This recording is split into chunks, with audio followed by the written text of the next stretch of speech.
देखिए, जो इस समय major challenge district Kangra face कर रहा है इस बार के मानसून्स में, that is the high level of water in river Beas. और इसमें जो पौंग डैम है उसमें भी पानी का जो स्तर है वो लगातार बढ़ता जा रहा है। और यदि हम अभी 1 बजे के आंकड़ों की बात करें तो 1373 जो फीट है पानी वहाँ पर इस समय पौंग डैम के अंदर जो दर्ज किया गया है लेवल। और इसमें जो इनफ्लो है वो इस समय लगभग 52,000 क्यूसेक पानी जो है वो इनफ्लो हो रहा है पौंग डैम के अंदर। और जो हमारा आउटफ्लो है, जो इस समय गेट्स खोले गए हैं पौंग डैम में, चाहे वो स्पिलेज के थ्रू हो या फिर आपका जो आपके जो टनल्स हैं उनके माध्यम से हो, टर्बाइंस के माध्यम से हो, लगभग 40,000 क्यूसेक जो पानी है वो इस समय डाउन स्ट्रीम पौंग डैम से छोड़ा जा रहा है। तो इनफ्लो इस समय भी ज़्यादा है और आउटफ्लो जो है 40,000 क्यूसेक होने के बावजूद भी पानी इस समय पौंग डैम के अंदर एक्यूमुलेट कर रहा है। और पिछले 3-4 दिन से जो पानी का जो स्तर है वो काफ़ी ज़्यादा तेज़ी से बढ़ रहा था, बिकॉज जो अपस्ट्रीम एरियाज़ हैं ब्यास रिवर के, जो कैचमेंट एरिया है ब्यास का, उसमें बहुत तेज़ जो बारिश है वो रिपोर्ट हुई थी। और साथ ही साथ जो पंडोर डैम है जो अपस्ट्रीम है ब्यास में पौंग डैम के ऊपर जो पड़ता है, उससे भी पानी काफ़ी ज़्यादा रिलीज़ हुआ था, जिसकी वजह से एकदम जो पानी की जो मात्रा है बहुत ज़्यादा पौंग डैम के अंदर इनफ्लो उसका होना शुरू हुआ। और इसकी वजह से 3-4 दिन पहले जो पौंग डैम के गेट्स खोले गए हैं, इसमें हमारा मेनली फतेहपुर और इंदौरा का एरिया लगता है, मंड वाला जो क्षेत्र है वो लगता है। उसमें बहुत से इंसिडेंट्स सामने आए, जिसमें कई लोग जो हैं, पहले हमारा म्याणी के अंदर इंसिडेंट सामने आया, घंडरा में सामने आया, कल जो है रियाली के अंदर सामने आया। तो इसमें बहुत सारे लोग, बिकॉज ये लो लाइंग एरिया है, एक प्लेन एरिया है, इसमें जो फ्लडिंग है रिवर ब्यास के बैंक्स पे वो काफ़ी ज़्यादा रिपोर्ट हुई है। और इसमें लगातार जो हमारे जो इवैक्यूएशन और जो रेस्क्यू ऑपरेशंस हैं वो पिछले 3 दिन से चल रहे हैं। परसों रात जो है वो घंडरा और म्यानी के अंदर भी एक इवैक्यूएशन का जो ऑपरेशन है वो चलाया गया, कल रियाली के अंदर इवैक्यूएशन का ऑपरेशन चलाया गया। और आज भी जो है वो इंदौरा के अंदर एक क्षेत्र के अंदर कुछ लोगों के फंसे होने की जो सूचना है, उसके मिलते ही एनडीआरएफ को भी रिक्विजिशन किया गया और इस समय जो इवैक्यूएशन ऑपरेशन है वो चलाया जा रहा है। और इसी प्रकार जो यदि हम बाकी मॉनसून से डैमेज की बात करें तो स्पोरेडिक डैमेज है डिस्ट्रिक्ट कांगड़ा के अंदर, अलग अलग जगहों पर जो रोड्स हैं उनको जो डैमेज है वो सस्टेन हुआ है।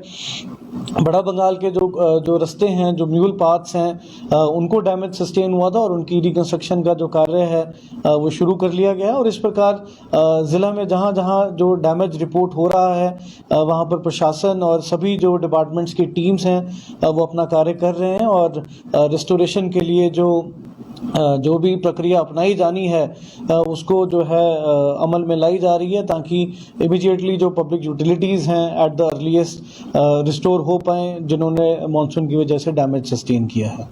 सर, अभी भी बारिश का दौर चल रहा है, ऐसे में लोगों से क्या अपील रहेगी आपकी? देखिए, मैं यही अपील करना चाहूँगा लोगों से। सबसे पहले तो जो जैसे मैंने कहा कि इस समय हमारा सबसे जो प्रेसिंग इशू है वो ब्यास रिवर में और पौंग का जो पानी है वो सबसे बड़ा इशू है। तो जितने भी एरियाज़ हैं डाउन स्ट्रीम पौंग के, स्पेशली जो मंड वाला क्षेत्र है, इंदौरा और फतेहपुर हमारी तहसीलों के अंदर पड़ता है, उसमें बिल्कुल भी दरिया के पास ना जाएं। यदि आपके पशु हैं वहाँ पर तो उनको भी सेफली किसी जो स्पॉट पर ले जाकर इवैक्यूएट किया जाए।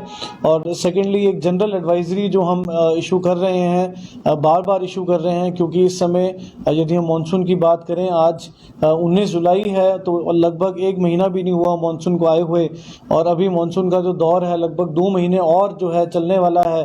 तो ये सारी जो प्रिकॉशंस हैं, वाटर बॉडीज़ के नज़दीक बिल्कुल ना जाएं, और क्योंकि बिल्कुल एक अब्रप्ट मैनर के अंदर बिहेव कर सकती हैं वाटर बॉडीज़। सडनली जो पानी है वो वाटर बॉडीज़ के अंदर राइज कर सकता है, खड्डों के अंदर राइज कर सकता है।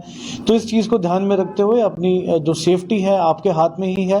अपील यही रहेगी कि एहतियात बरतें और सुरक्षित रहें, और यदि संभव हो तो उतना ही जो अपनी आवाजाही है, स्पेशली जो हैवी रेन होती है उसके अंदर अपनी आवाजाही को कर्टेल करें।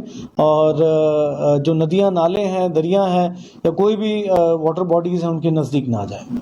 सर एक मुहिम शुरू की गई है, सैनिटरी पैड्स जो है स्कूलों में वितरित किए जाएंगे, किस प्रकार के रहेंगे? देखिए ज़िला कांगड़ा में लगभग 550 के आसपास जो मिडिल और जो हाई स्कूल और गवर्नमेंट सीनियर सेकेंडरी स्कूल्स हैं, तो इसमें ये चीज़ डिस्ट्रिक्ट एडमिनिस्ट्रेशन के ध्यान में आई थी कि यहाँ पर जो सैनिटरी पैड्स की जो सप्लाई है वो हेल्थ डिपार्टमेंट के माध्यम से भी सुचारू रूप से नहीं हो पा रही है, और ऐसे बहुत से इंसिडेंट्स आते हैं जिसमें जो हमारी किशोरियाँ हैं उनको स्कूल्स के अंदर इमीडिएट जो ज़रूरत है वो सैनिटरी पैड्स की कई बार हो जाती है, उनको उनके एक एक्सीजेंसी के लिए जो है लगभग 20,000 जो पैड्स के पैकेट्स हैं वो बेटी बचाओ बेटी पढ़ाओ जो हमारा स्कीम है उसके तहत खरीदे गए हैं और एजुकेशन डिपार्टमेंट को सौंपे गए हैं, और सभी स्कूल्स के अंदर एक ये इमरजेंसी के तौर पर ये रिसोर्स अवेलेबल रहेगा। और हेल्थ डिपार्टमेंट से भी हम लोग बात कर रहे हैं कि जल्दी ही जो इनका स्टेट लेवल पर जो टेंडर है इसका सैनिटरी नैपकिन्स का